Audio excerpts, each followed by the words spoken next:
Welcome to the Production Talk podcast with me, Jan of mixartist.com.au. In this podcast series, we celebrate the modern way of producing music. We want to talk about all things related to songwriting, recording at home, and music production. So if you produce your music at home, this is the place to be. Please subscribe and recommend this podcast to all your friends.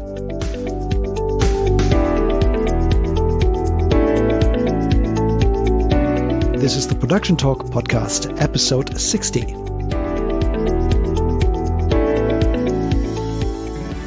Welcome back to another episode of the Production Talk podcast.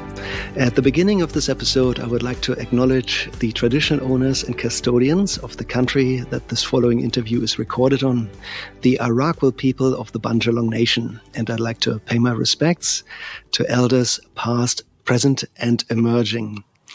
With me today is Mr. Neil Wilson of Suitcase Records. Welcome to the podcast. How are you? I'm good, Jan. How are you going? I'm really good. It's a sunny morning. I've got a cup of coffee going, and it looks like the beginning of a fantastic day. Excellent.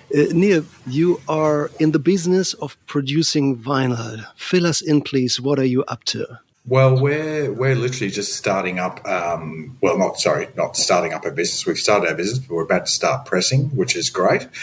So we're the first pressing plant in Brisbane in about 30 years. And we're the third pressing plant in Australia. There's already two down in Melbourne.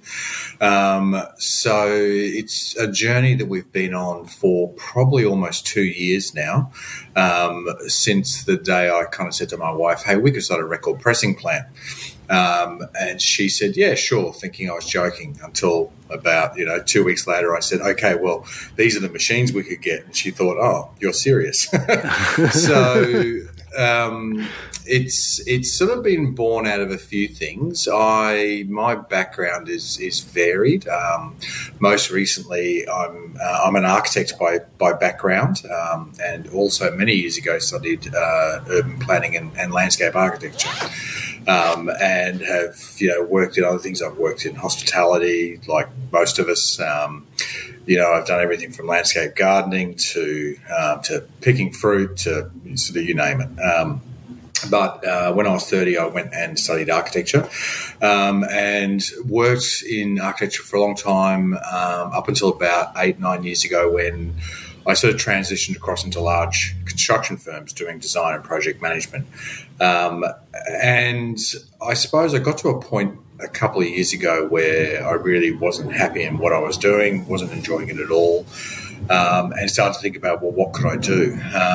And I suppose that string had been stretched a bit too far to think about going back to pure architecture. And I was ready for a change. I've always been a fairly creative person, and I found that I really wasn't doing anything creative anymore. And I started to look around at some various ideas, and some were okay, but nothing was really sort of exciting me. I've always loved music from a very young age. Music's been something very special to me. Unfortunately, I'm fairly average at playing music. I played tuba as a child. It didn't sound much like a tuba. It probably sounded like someone had had a bad breakfast, to be honest. And in sort of my later years, I've tried to learn guitar, and I know half a dozen chords fairly badly. But it's always been this constant part of my life. And probably about 15 years ago, I started getting back into vinyl. I was into vinyl in a big way as a child and in my sort of teen years. But then obviously CDs took over and music sort of moved, and I moved with it. But about 15 years ago, I started getting back into it. And this is a long way of getting around to when, about a couple of years ago, I saw an article about the undersupply of vinyl and the demand for vinyl. There was such a growth in the industry, and supply wasn't keeping up. And I thought that was really interesting, but didn't think too much about it until only a couple of weeks after that. I saw an article about some people starting up a new pressing plant. And the thing that sort of caught my attention was two things. Firstly, the people starting the plant didn't come from a music background. So I thought, okay, that's interesting. And then the second thing was the machines they were using. So they were starting with a Canadian machine called, it's a company called Viral, and the machine is a warm tone.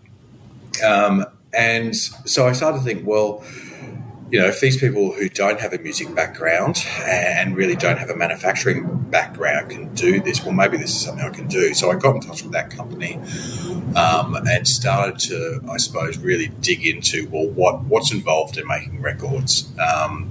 And Viral were very good, very helpful. They gave me some great information.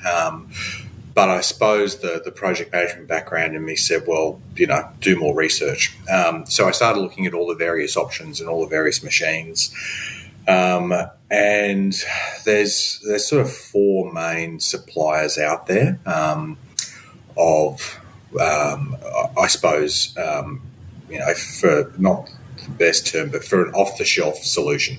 The major pressing plants in the world, a lot of them have their own designs and they actually get their own machines fabricated, but there's about 4 companies that will make a machine that comes with a set of specifications that you can purchase.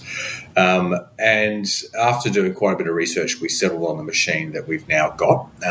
It's a machine called an Allegro 2. It's designed and manufactured by a company based out of Hong Kong called MTech, and it's actually a joint venture between MTech and a company out of Italy called MS Cerrone.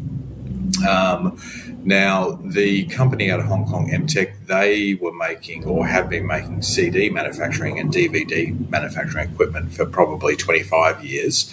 But, like a lot of people, they saw that was starting to ease off and vinyl was becoming something. And there are some similarities in the process of making both CD and vinyl.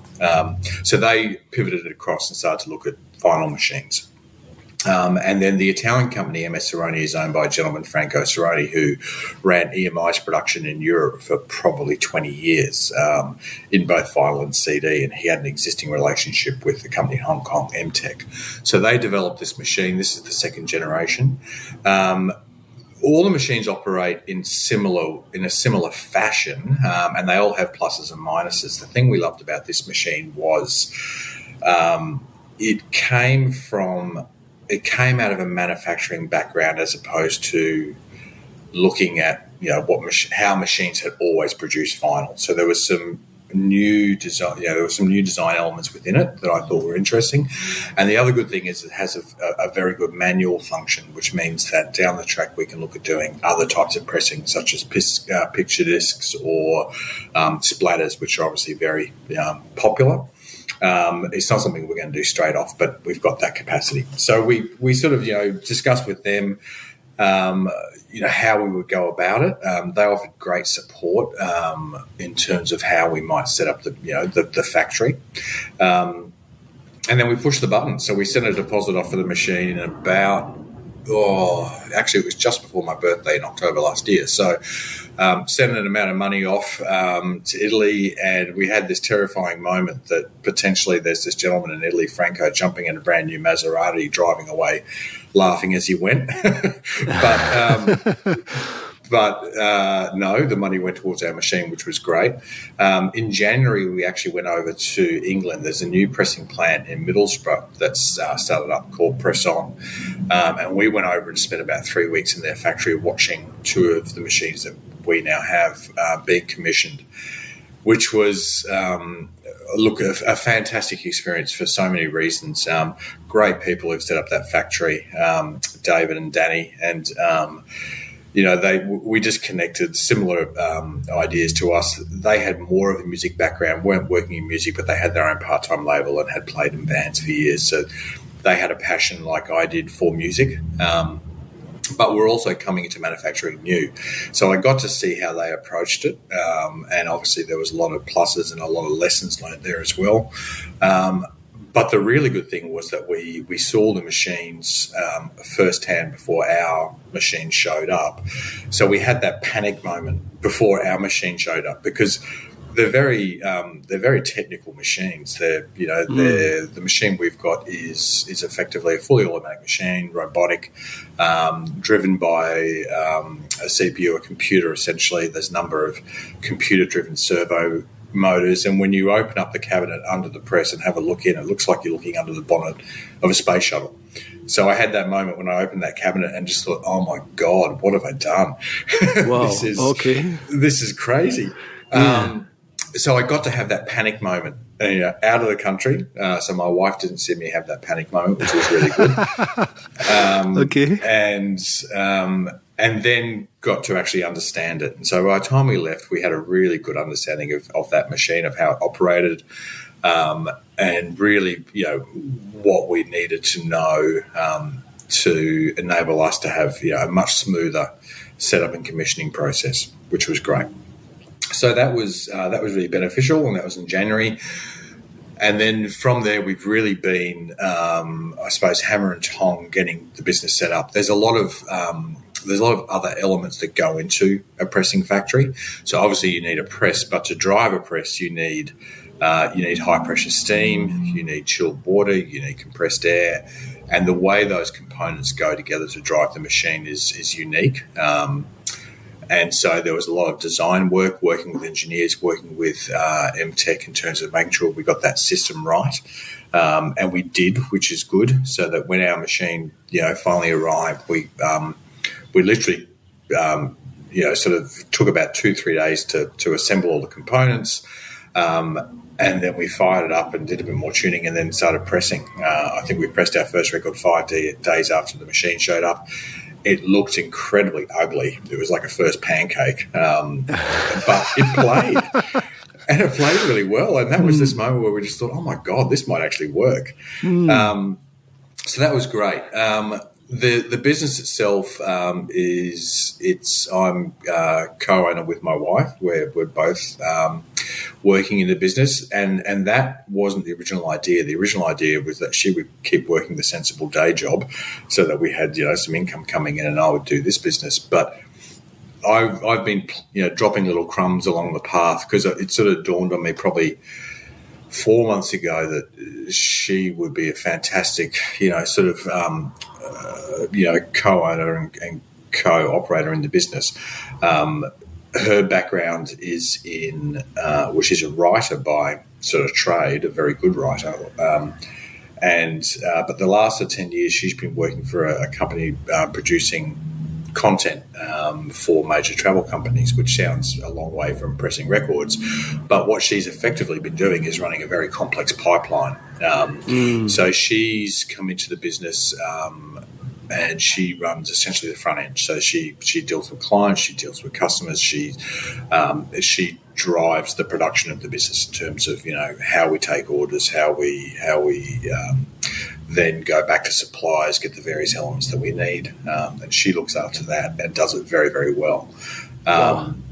And she had that moment probably 3 to 4 months ago where she suddenly thought, oh, this looks like fun. I could be a part of this. And that was a great moment because, to have someone that you absolutely trust and believe in sort of beside you is it's such a relief. It just means that, I can really focus on making records. And I know that, the business is being managed much better than I could manage it. Fantastic. Which is great. Yeah, excellent. Yeah, so a bit of a long-winded sort of story about how we got there, I suppose. Okay, so how long ago did you start pressing the first records? When did it officially open?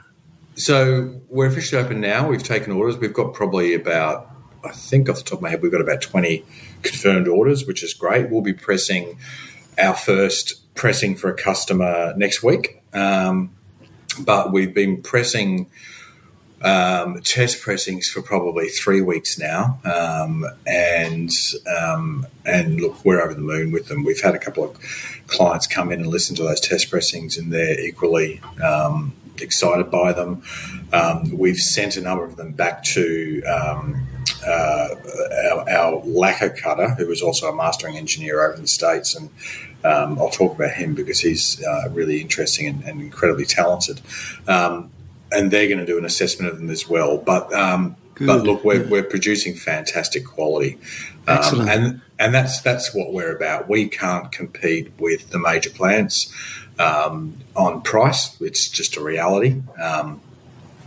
And so what we want to compete on is quality and looking after our customers, looking after musicians. Yeah. And that's really where our business will sit. Fantastic. So it's all fairly fresh, still fairly new.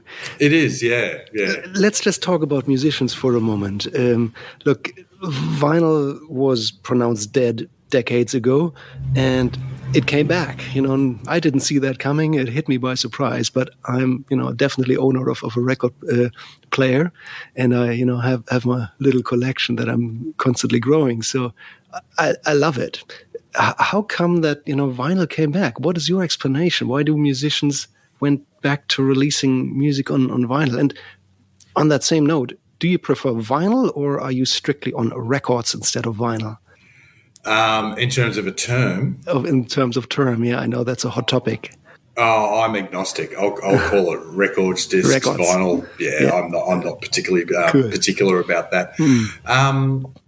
Look, it's a really good question. It's something that we get asked a lot, and it's definitely back. I mean, it never went away. That's the thing, is that vinyl was continued to be pressed, but when CDs came in, that was, I suppose, the start of the hibernation for vinyl.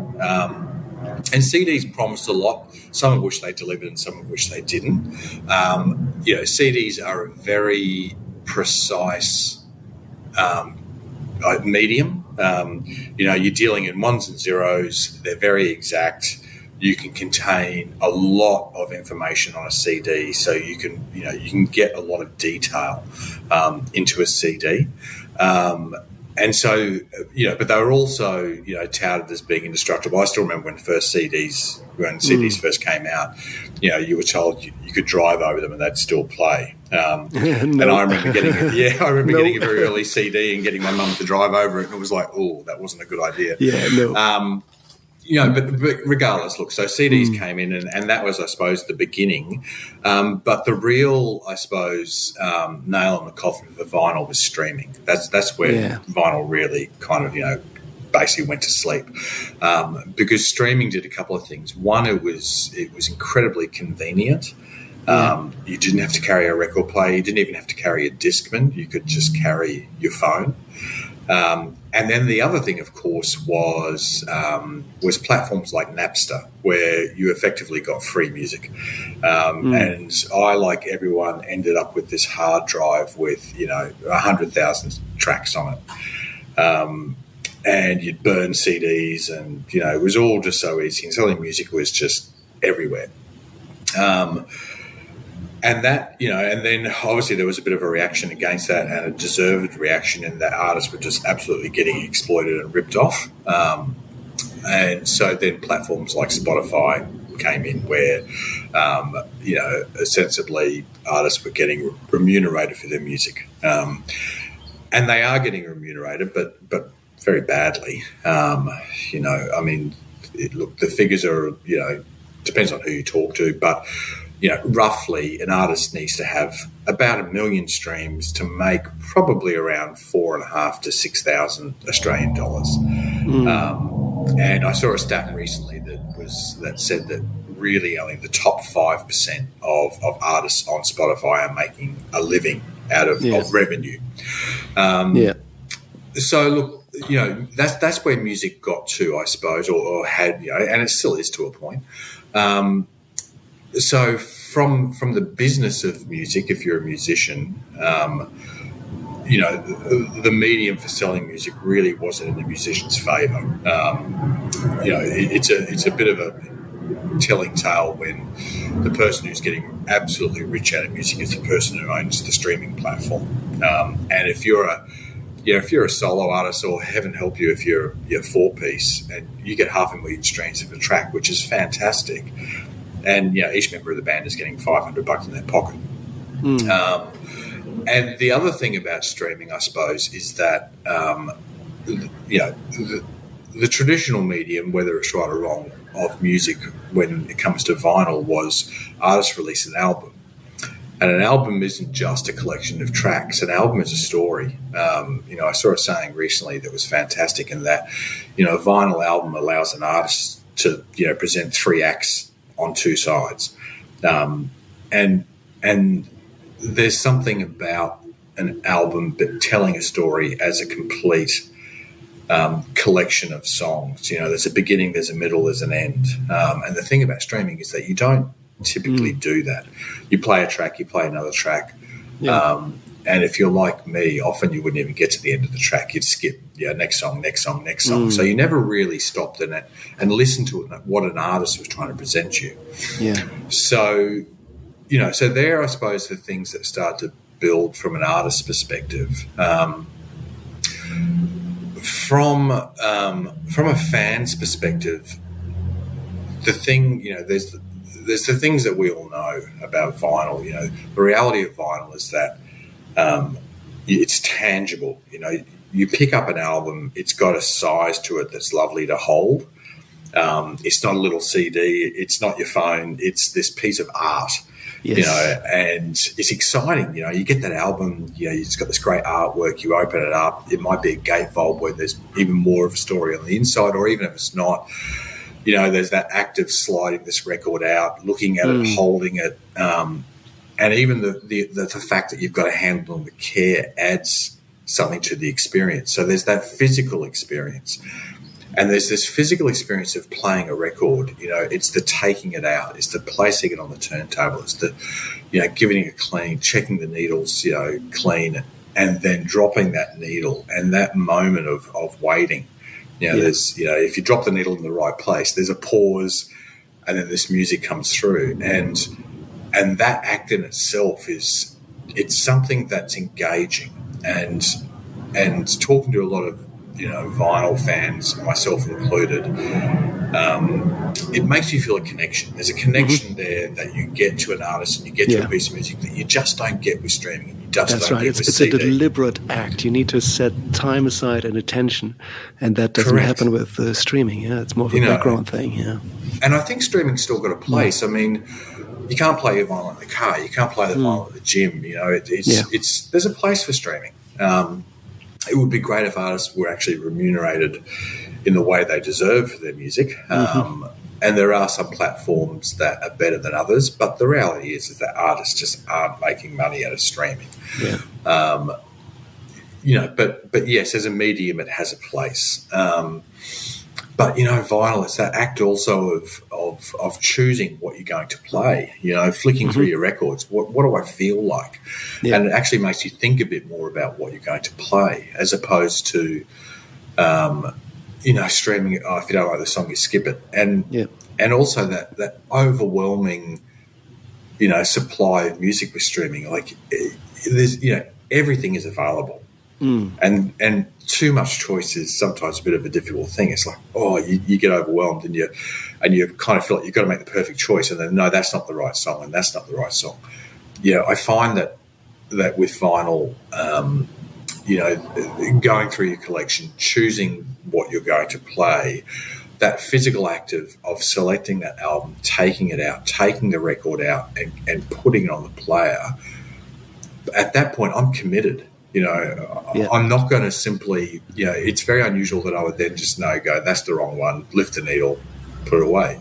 I'm committed at that point, and I'm committed that as a minimum, I'm going to listen to that side. Yeah. I'm going to listen to that collection of tracks and I suppose experience that music in the way in which the artist intended that music to be experienced. And then there's obviously the sound thing as well. Vinyl has a distinct sound as opposed to streaming or to CD, and it's a bit like the speaker cable conversation above audio, with audio files as to what cable makes it sound better. Personally, I believe that there's no right or wrong answer when it comes to sound quality, whether you're talking CD or whether you're talking high quality streaming or whether you're talking vinyl. Vinyl's just a different sound. And to me, it's a more human sound. There's a warmth. There's a I've never played a CD or streamed and thought, wow, that could just be sitting in the corner of the room. Those artists could be right there. But I do with vinyl because I can't put words to it, but there's a quality to the sound that makes me feel like it's real. Those artists there, I can imagine them in a room playing that music. Yeah. I can so relate to that, yeah. It's right on my alley. It's just such a joyful experience. Yes, it is. If we put ourselves into the position of, a young band who are maybe starting out, at what time of their career should they consider getting their recordings printed to vinyl? Is that something that, everybody should do all the time, or is it only for more advanced or successful artists? What is your recommendation? Looking at the business case of printing vinyl, what's your take on that? As a fan, I would say that artists should press vinyl all the time from the beginning to the end. Of course. In a business sense, the reality of vinyl production is that, like a lot of things, the more you press, the cheaper it gets. There's certain setup costs in pressing vinyl. You've got to cut lacquers, you've got to produce stampers, and they're a fixed cost. It doesn't matter whether you press 100 records or whether you press 1,000 records. That cost is the same. So the less you press, the more you've got to wash that value back through those records. The more you press, it dilutes that amount of money. The same with printing. The more you print, when it comes to jackets, or if you want printed in the sleeves, the cheaper it gets. So the reality is that we'll do runs of anywhere from 100 up to 1,500. We've capped our orders at 1,500 at this stage. And look, we could press one album, but the cost would be ridiculous. So for us, it's 100 records. And the reality is, if you're pressing 100 records, you're not doing it as a commercial venture. You're not doing that to make a lot of money. You're doing that because you want it, and you're doing it because you want to give it to fans. You want to give it to, well, not give, but you want fans to have it. You want friends and family to have it. 100 records isn't a crazy amount to sell, so it's something that can be moved. You want it as merch. You want to be able to sell it at those gigs, and you're going to make some money back. But you're going to, you're not going to, be rich. But you're going to make more. You're going to make much, much more selling 100 records than you are, streaming 100,000 tracks. That's just the reality, which is, again, that's right. That thing about streaming. So it's a bit of a sort of like a business risk assessment, putting my songs out on Spotify is very cheap. That cost me just a couple of dollars. Correct. But getting, 100 records done, that is a bit of upfront cost that I need to cough up. It is. But there's also a really good chance to make more money of these 100 records than I would ever have on selling my music on Spotify. Isn't that right? Yeah, definitely. I mean, I think the reality is, if you're pressing 100 records, and you sell them, you're going to get your money back. You probably cover your recording costs, and maybe you'll get a couple of bucks in your pocket. From what I can see, and speaking to more labels, 250 to 300 seems to be the tipping point. Beyond that, it really does become a commercial venture in terms of getting a reasonable return on your investment. But interestingly, we've sold 15. Look, it even might be high. I think it might be maybe 20 orders so far. And the largest run we've sold to date is 300. There's varied reasons. We had a band in the factory yesterday, a band called Square Tugs, which is a local Brisbane punk outfit. And they're doing it because it's what they do, like they make music. And they want the vinyl because it's their music. It's that tangible thing. It's like, look, Mum, we made this, and that's such a cool, experience, and it was really good having them out, because we were talking about, they're doing a color run, and we were sort of looking at, we've got some physical colour samples, so they'll go through those, and then we started to get excited about, what if we did a marble, or what if we did this, what if we did that? And then, not to get too technical, but when you change colours, we've got to purge the extruder, because otherwise, you get colour overlap, and it's random. You can't, who knows what it's going to look like. But, they're punk. They're like, well, hell, bugger the colour purge. Let's just run a yellow into a red and then see what happens, So, yeah, right. So that's really fun, and it's fun for me, but it's fun for them. It's creative. So it's as much about the music as it is about that whole experience of producing this physical medium. That's a reflection of them. And it's the same in the artwork. It's the same in the labels. And it's like, how do we want to present our music? How do we want to how do we want to portray us into the world of music? And that's really fun. Like that's why we got into the business, is those experiences. So you mentioned that the setup cost is fixed. So would it be a good business case to say, look, I've got a young band. We've played for a year or so. We've got our first recordings done. How about we start with 100? Make 100 records, see if we can, let's say, sell them with gigs and at pubs and shows and, our website over, let's say, the next year. And if they sell, could we come back and order more? Would the setup cost be exactly the same, or would that then, like a second issue, a reissue, would that reduce the setup cost? Yeah, it would reduce the setup cost. So, okay. So the basic process, very quickly, of making a record is an artist will come to us with their audio files. Typically, they're digital files. We can also, our lacquer cutter can cut from anything. They can cut from a cassette tape. Quality be terrible, but they can do it. They can cut from reel to reel, so they can cut from tape. But most people, it's digital files. So we then we do not cut lacquers and produce stampers in house at this stage, and that's mainly because the setup cost for those items, in terms of the equipment required, is high. And being a new business, we just can't afford that. Also, to produce a stamper, which is the metal plate, it's effectively the negative for a record run. That's something that we will look at, because it's a process that we can both understand and also control. It's a process that, if you get the process set up correctly, you get the right training, you can do it. Cutting a lacquer is a different story. To cut a lacquer, you really need, beyond the equipment, which is in itself costly and difficult to get, you really need to understand, I think, engineering. The best lacquer cutters, I think, are mastering engineers, because they're not remastering the music when they cut. Like that's it's mastered by the artist's engineer, but they can understand that audio, and they can understand what it might need to get the best out of a vinyl lacquer cut. So that's something that's not learned overnight. It's not even learned in a few months. The best lacquer cutters have got years and years of experience. So if we were going to do that, we need that person. So at this stage, we probably won't be looking at that in the near future. And just to sort of, I suppose, change paths for a moment, we're using a company in the US to cut our lacquers called Masterdisc, which is owned by a gentleman called Scott Hull. Now, Masterdisc had been around for about 40 years, and Scott started at Masterdisc as an intern probably 30 years ago. Worked for them for, off the top of my head, I think about 10 years. Went away and worked for some great mastering houses for probably another 10 years, and then came back to Masterdisc about 10 years ago and actually ended up buying the company. And so Scott's got, an amazing history with both the business but also with mastering, and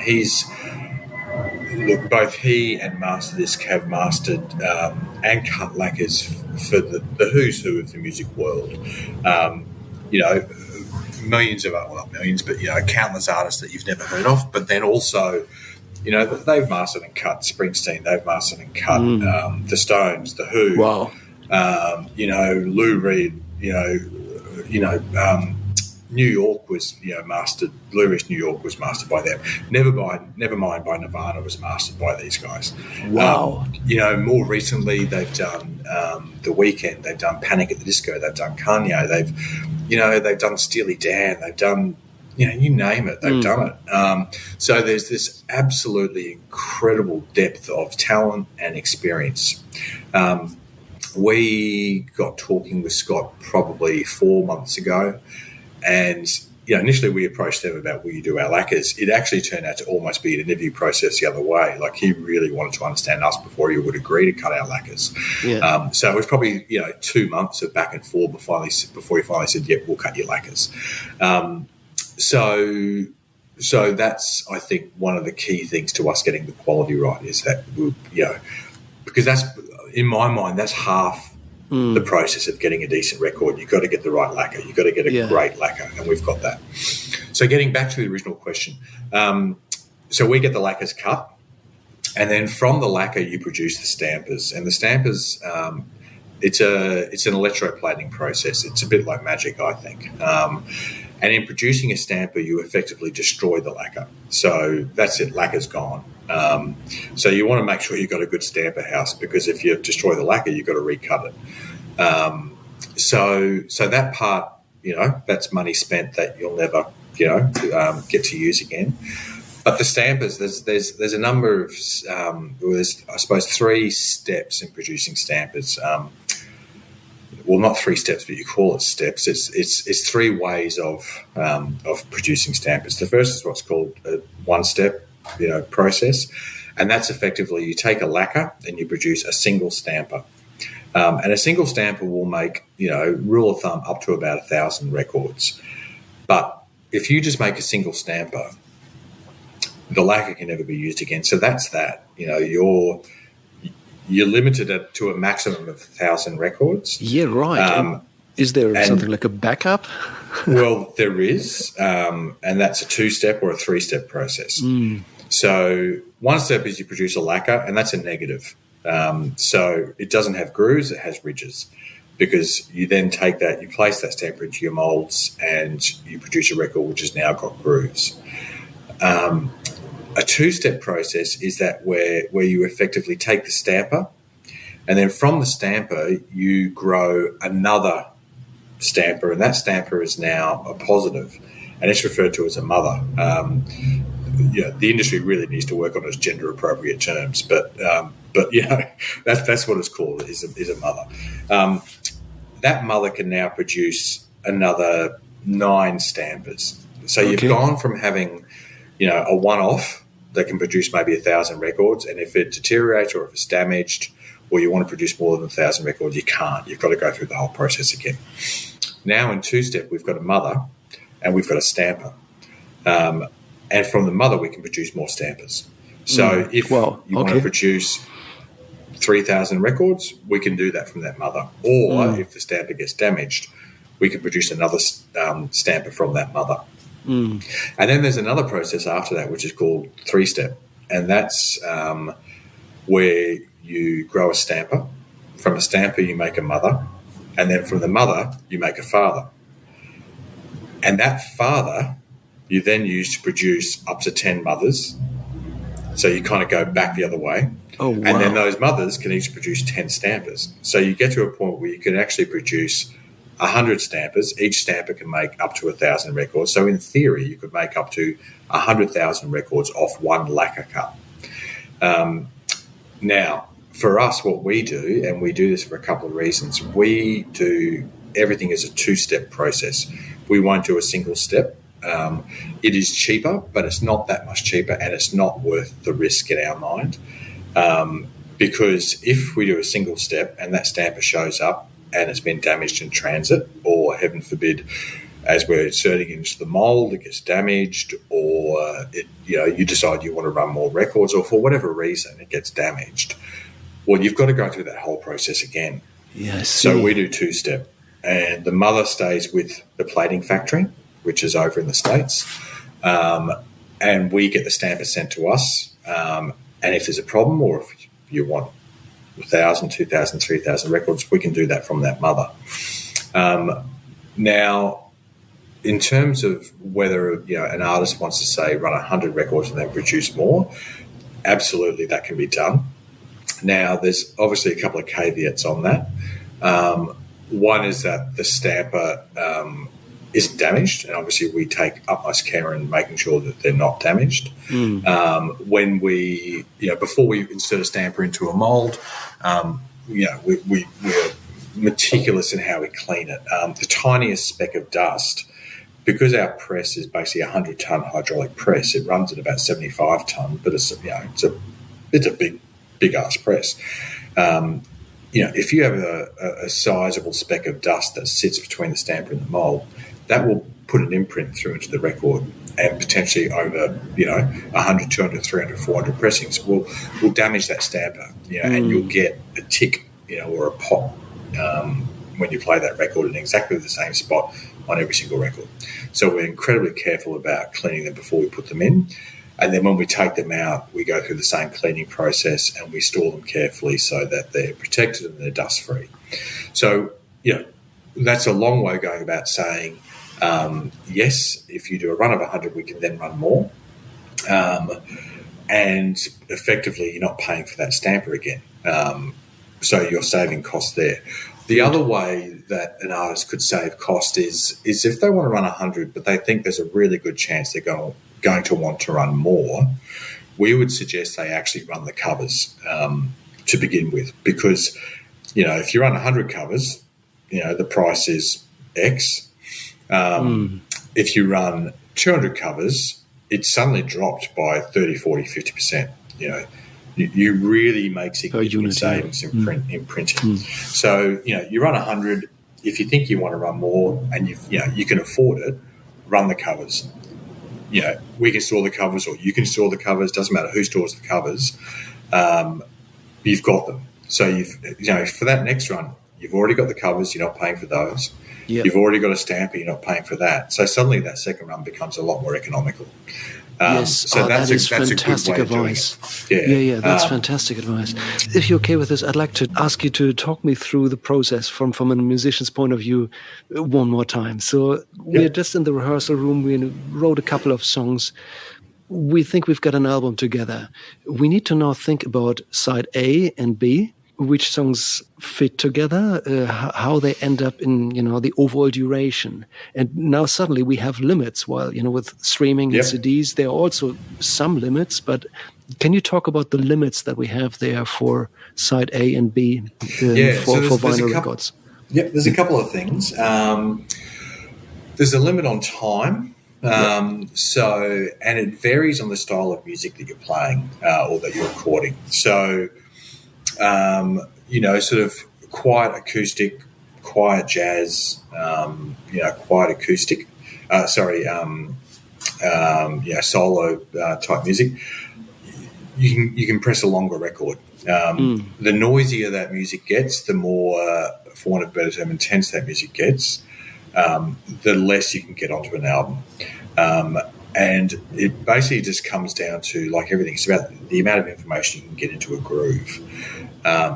So just to pick an average, if you're pressing a good old-fashioned rock and roll record, 18 minutes aside is optimal. Under 18 is great.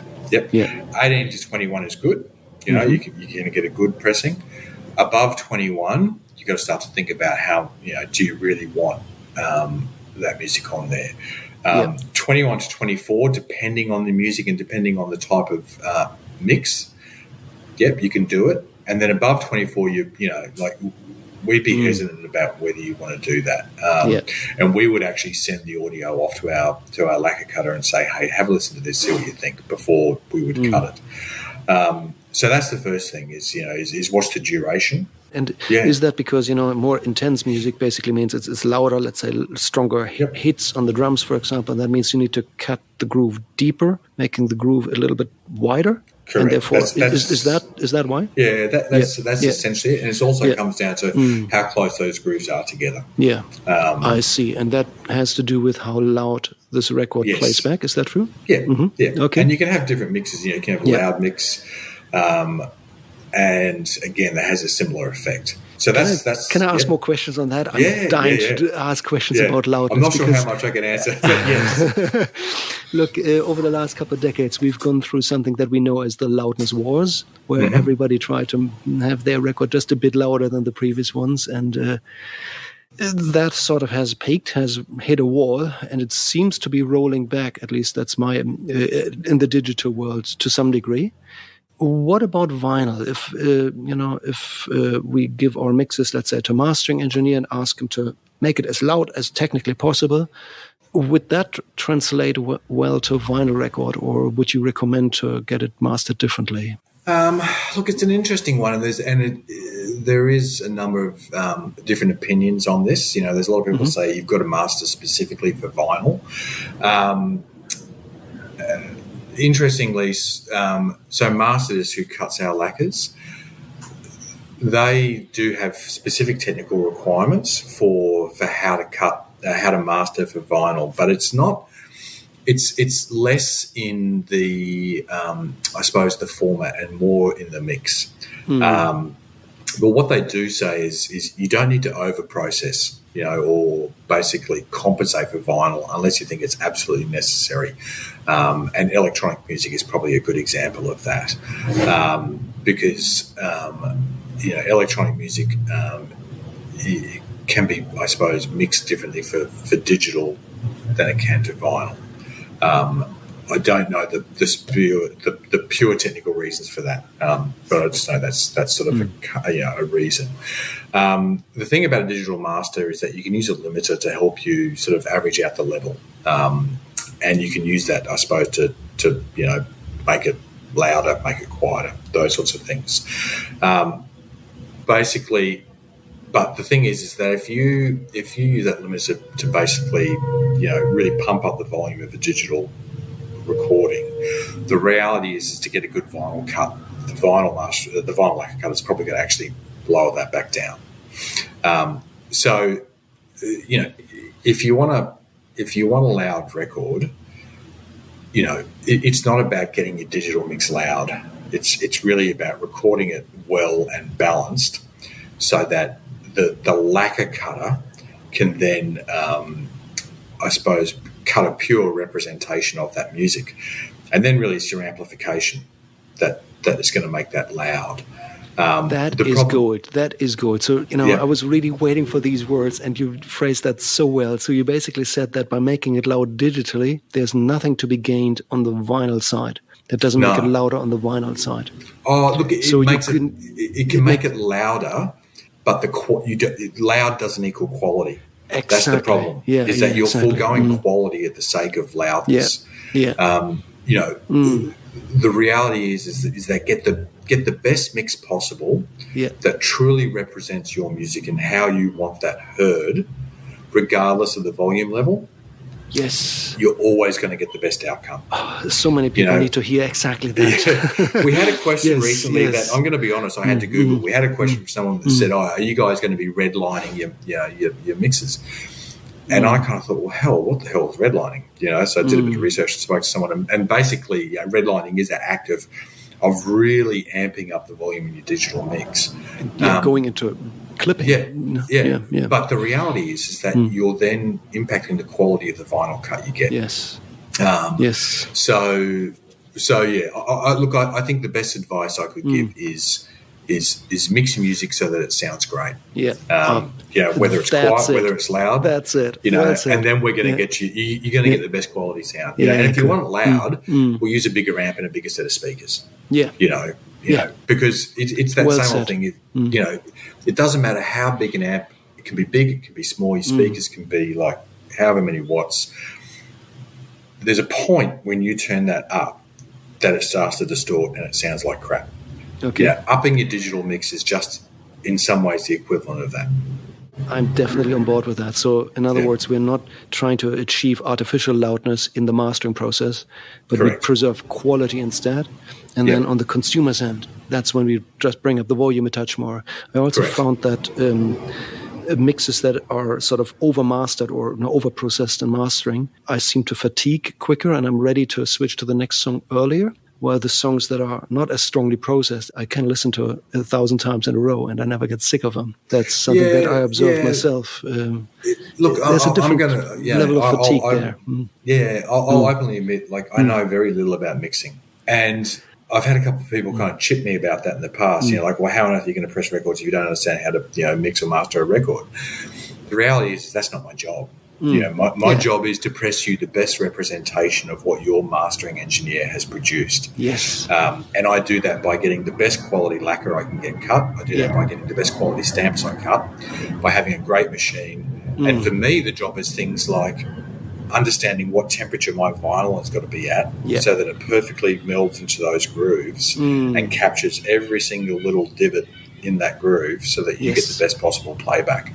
Excellent. Now, that said, in the background, I'm reading everything I can to understand it more, because I think that it's important for me in the long run to understand that. Mainly because I can then sort of answer the sort of questions that I get asked, but I don't need it to be able to produce a good record. And the thing is, as a music fan, what I notice is that it's not just the mixing and the mastering; it even comes down to the sort of hi-fi gear you're listening on.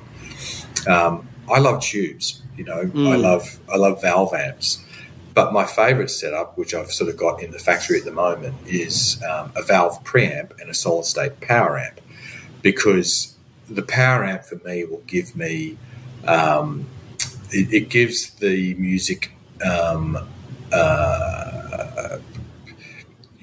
that power essentially gives the music a freedom. It doesn't feel like it's being forced.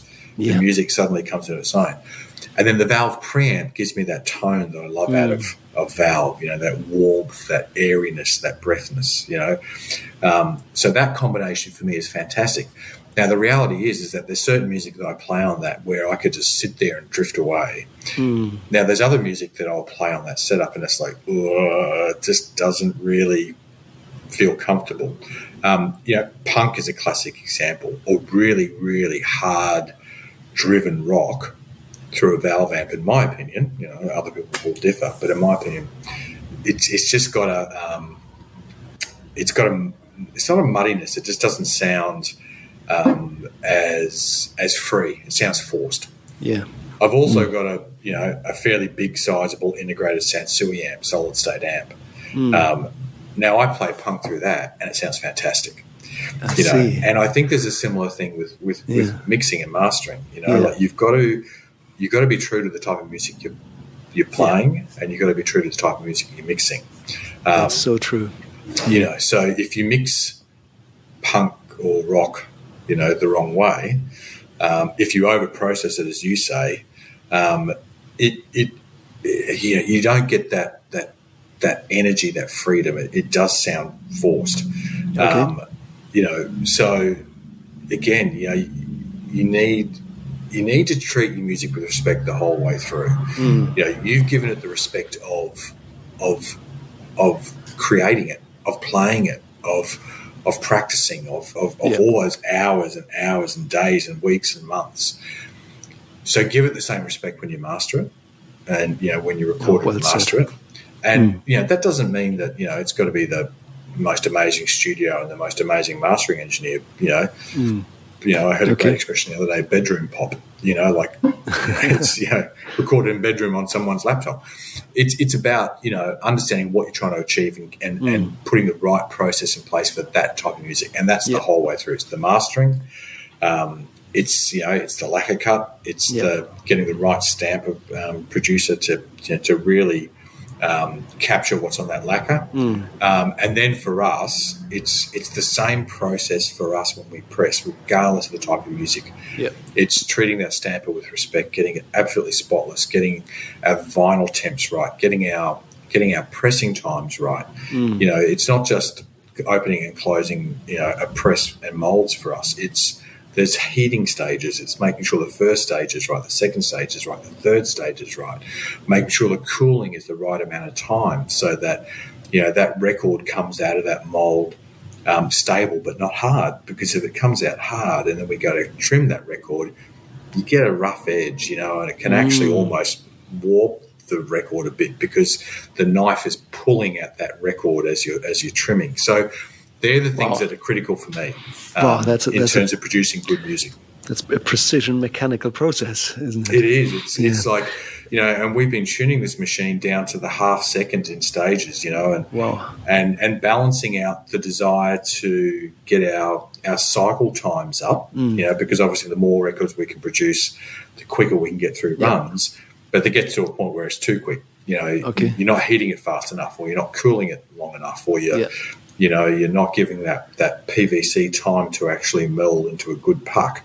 So, and we think we've got that balance right. I want to steer back to that example of a band working with you, if that's okay. So let's say we've recorded our songs. We decided for, let's say, 2 sides of approximately 18 minutes. And now we probably have the high energy songs at the beginning of a side and the quieter, calmer songs towards the end of each side. So we're all ready to go. It's interesting just on that. I, like a lot of people, had an idea around the order of songs as not a technical thing, but about, you want to play your big, uplifting, fast, powerful songs at the beginning of an album to bring a listener up. Yes. And then towards the end of the side, you bring them back down into the gentle. Mm-hmm. It's actually, from what I can see, it's actually, that's the cart, not the horse. The reason it's come about that way is that a record, the outside diameter, is much greater than the inside diameter. So you think about the arc of a needle as it goes around a record. When it's on the outside, it's a lot more gentle than by the time it gets to the inside. By the time the needle gets to the inside, that circumference has gotten tighter, and so there's more force. For want of a better term, the needle wants to pop out and skid across the record because you're getting tighter and tighter and tighter. So if you put your really hardcore loud track at the end of a record, you've got to lower that volume. You've got to really start to subdue the volume, because otherwise you're going to blow the needle out of the track. So that's where that actually came from. You put your noisier tracks on the outside because it's a far gentler sort of circumference than on the inside. So all these years, when I thought, it's this whole idea artists have got about you build them up and you bring them down. Well, in actual fact, that's come out of the fact that, it's just the physical nature of a record. So that's a big part of what drives it. Now, obviously, if you, like I've got I was talking about Lou Reed, New York before, I was playing yesterday, and it's only 3 tracks, and on some of the sides, 2 tracks per side. Yep. And it's loud the whole way through. Now, what's interesting on that is that on some records, when you look at them, there might only be 3 tracks, and the groove will start at the outside and actually finishes right at the inside at the run-out groove. So they've used the full, for want of a better term, width of that side to be able to cut. And, the tracks get obviously quieter as you get sort of more and more to the inside. This Lou Reed album, they're tight, and there's this massive run-out groove. And I think that's just because, he's like, I'm going to play my songs loud, whichever I want them to be held with physics, and so they've actually compressed those to the outside so that, even those noisy songs, they're still really only sitting in the middle of the record, so you're not getting that tight circumference at the end. But anyway, I digress. Wow. Yeah. Wow. There's so much to it. It's such a physical process, isn't it? It is. Once my band hands it over, let's say, to you and your mastering engineer for cutting, how soon can we expect results? Yep. So how long does it take? So right now, our lead times are safely running at 12 weeks. Could be a little bit longer if you want to test pressing and you want to spend a bit of time with that test pressing, but as a rule of thumb, 12 weeks. Now, the reality for us is that, if we think we will and we hope we will get busier, there'll be pressure on that. Now, the reason for that 12 weeks, if you break it down for us, is mostly driven around the lacquer cut and the stampers. And the stampers is actually the biggest part. Now, in Australia right now, there's no one who produces, who will do lacquer cuts and stampers commercially. So of the other 2 pressing plants in Australia, there's Program and Zenith, both down in Melbourne. Zenith have in-house lacquer cut and stampers, and Program, like us, don't. So put Zenith aside, Program are probably in a similar boat to us in that we've got to go offshore to get our lacquers and our stampers, and that's another reason why we really would like to get stampers in-house at some stage in the next couple of years. So if you start at day one, to start an order, we need, apart from that little horrible thing around money and deposits, we need your audio files and we need your artwork.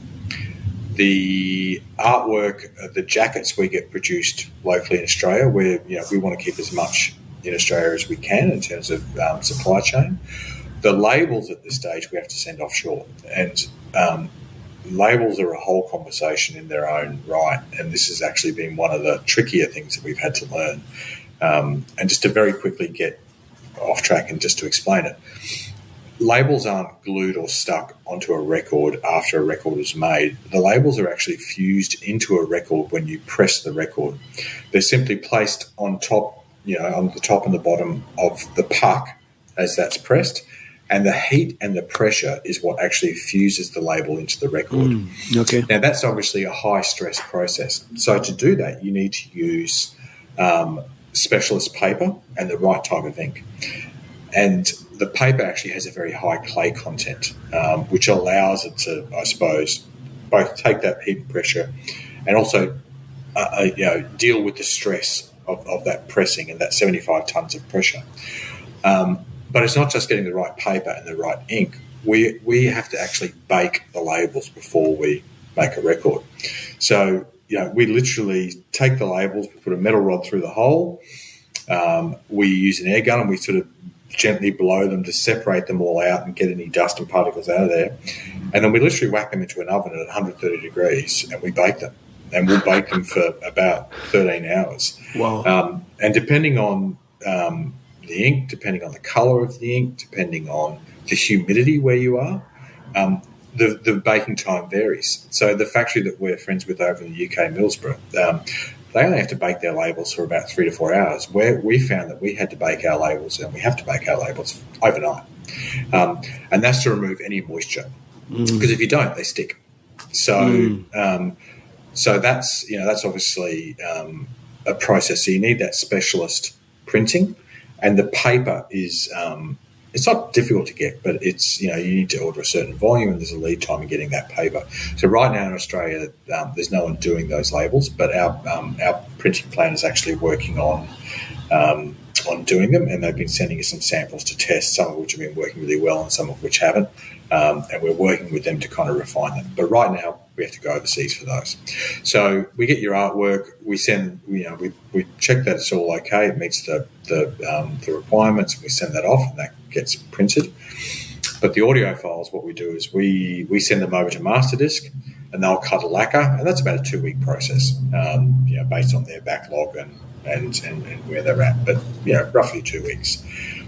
It then gets shipped to the stamper factory, and right now plating is one of the big bottlenecks in the industry, because there's a lot of factories that have their own in-house galvanic stampers, and there's a lot of factories that don't. So there's specialist factories that obviously make those stampers. And like everything in the industry, they're under incredible pressure because there's a lot of demand. So for us, we're running at somewhere between sort of 5 to 6 weeks to get stampers turned around. So if you look at that, we're already at sort of 6 to 8 weeks. Then you've got shipping.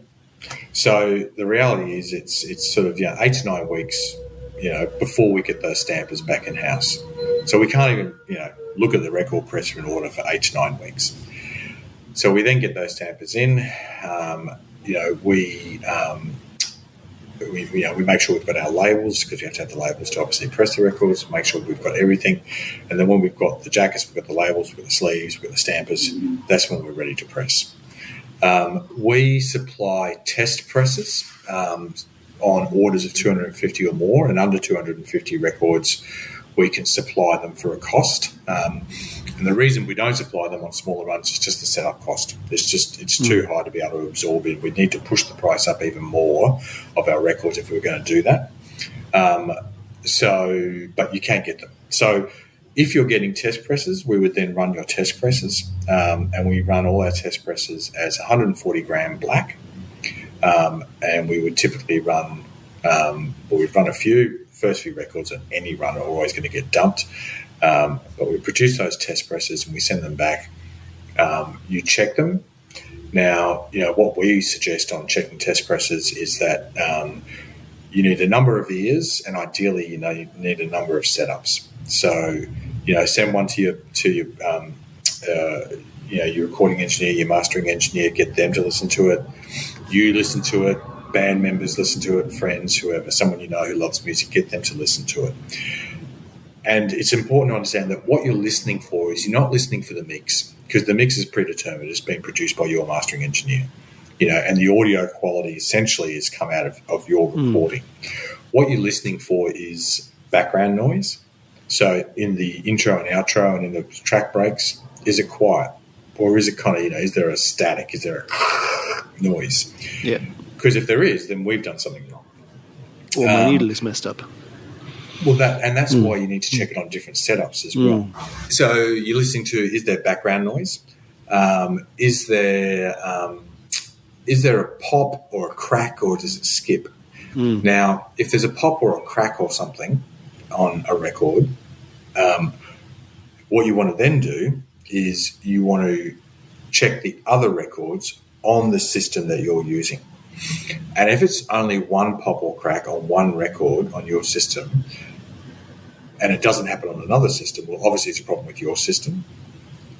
But also it could just be that particular record is got some dirt on it, or there's a scratch or something. So you want to check all of them to make sure that it's not a problem in the same spot in every single record. Because if it is a problem in the same spot in every record, that's a problem with us, with our stamper. It's actually not a creative approval process anymore. It's a technical health and safety procedure where you just rule out, the records misbehave. Yeah, got it. And again, listen to it on different setups. If you can listen to it on a great setup, do. Yeah. If you can listen, if you've got a cheap setup, listen to it on that. Listen to it on various setups. Okay. And now we've approved this. We're happy with that. So we give it back to you, or we keep it, I guess. We keep the test pressings for... You can keep the test pressings. All we need to know is that you're happy. Yeah. You tell us you're happy, and then we press. Good. So at that point, what we do is pretty simple. We get it into our production schedule. The day before, we bake those labels, and then the next day we then press your records. Now, when the records come out of the press, they're not ready to sleeve because they've been cooled in the mold with the cool water, and they're coming out at, it varies, but for argument's sake, say they're coming off that press at 35 to 40 degrees. Now, we can and we do, we can take them and play them and check them at that point in time. And we do check. We check, kind of on a regular basis every sort of 15, 20 records that come out. We're taking one off and we're listening to it. And, again, we're listening for intro, outro, track breaks. Is there, any background noise? Is it sounding good? And that's, have we got the vinyl temperature right? Have we got the pressing process right? And, generally we are. So, happy, good. Press that run. What we then do is we take those records and we let them cool. And we let them cool in a very particular way. We've got a cooling system, and what we effectively have done is we've got a series of aluminium trays with a 6mm rod spike that comes off it. So we take 5 to 10 records, depending on what the actual atmosphere temperature is and what the humidity is. Slide those on, and then we put an aluminium plate on.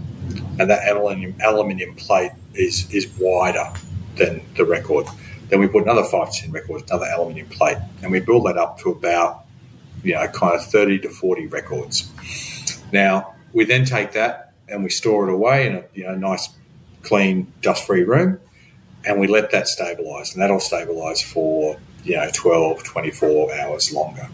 And what that does is it effectively just allows that record to perfectly cool.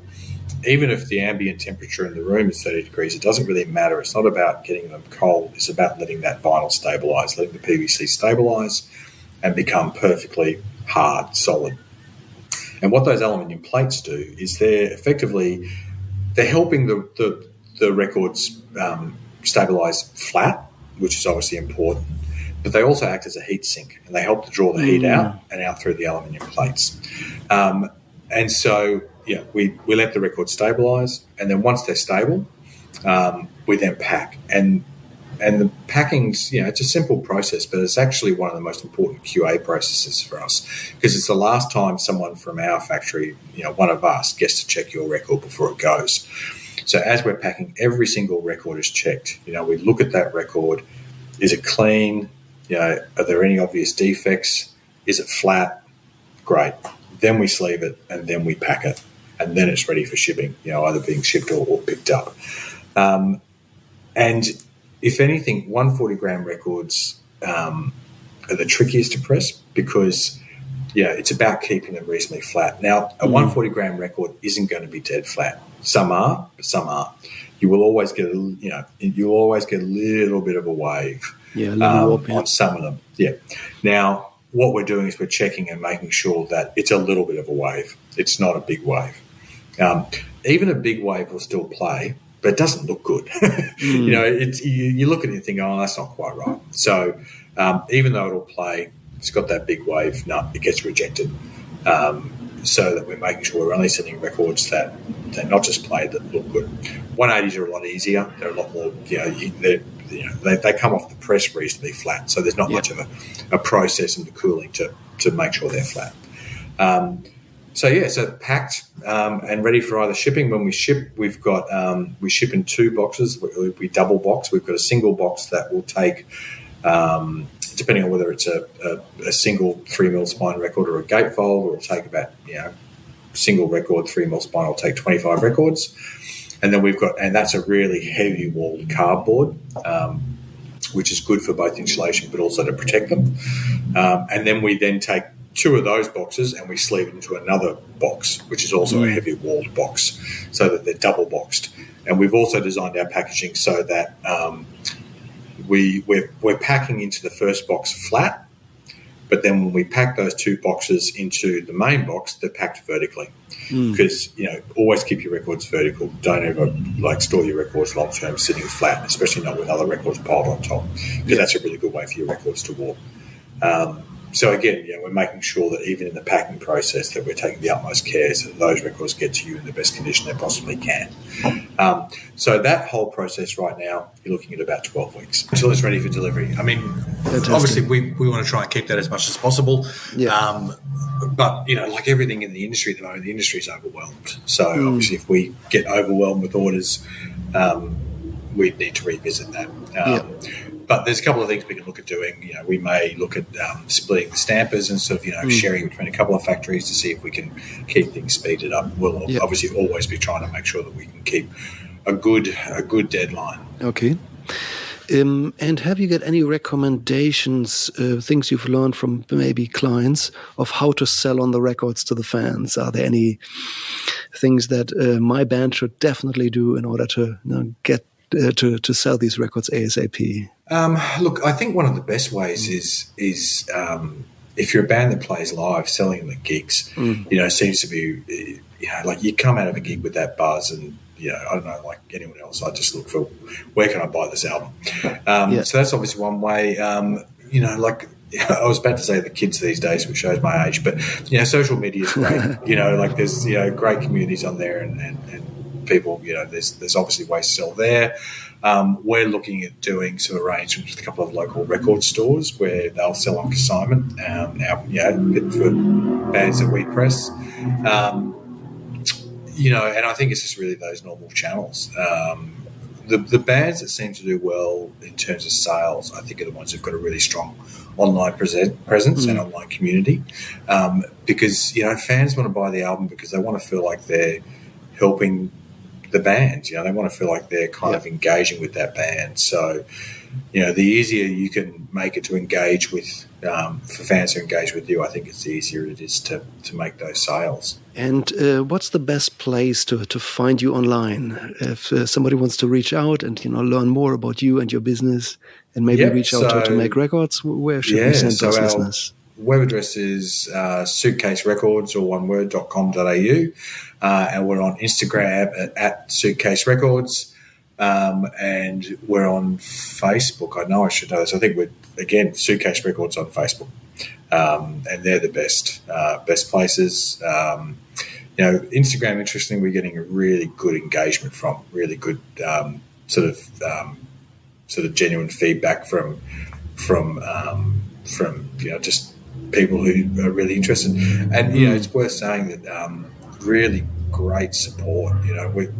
We're finding that people seem to really want us to succeed. And we're getting this great support, great feedback, which is really nice. It just makes it worthwhile when you get people who seem to be genuinely excited about what we're doing. That's fantastic. Well, it is an amazing procedure, and I learned so much today. I had no idea just how complex making records is. So that's really insightful. Neil, thank you so much for your time. I wish you all the best for your business endeavors. Thank you very much. It's something really exciting, and the more music we have, the better as a society, as a country. So you're doing a great thing there. That is absolutely true. Thank you so much for your time. I really appreciate chatting to you. Thank you. Okay, see you later.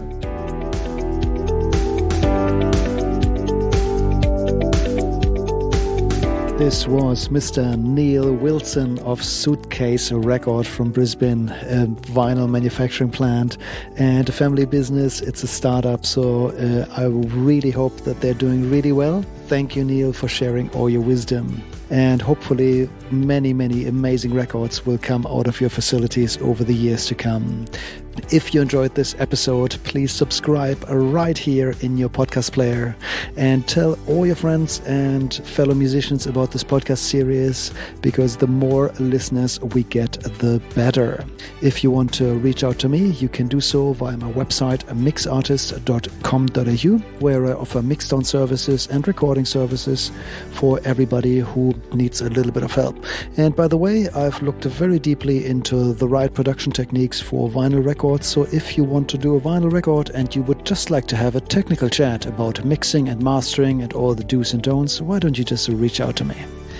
Stay tuned. There are some phenomenal episodes coming up with extremely successful musicians. I hinted this before, but today I won't say anything more about it. Just stay tuned. It's coming up in the next episodes. You have a fantastic week, and that's all for today. Bye for now.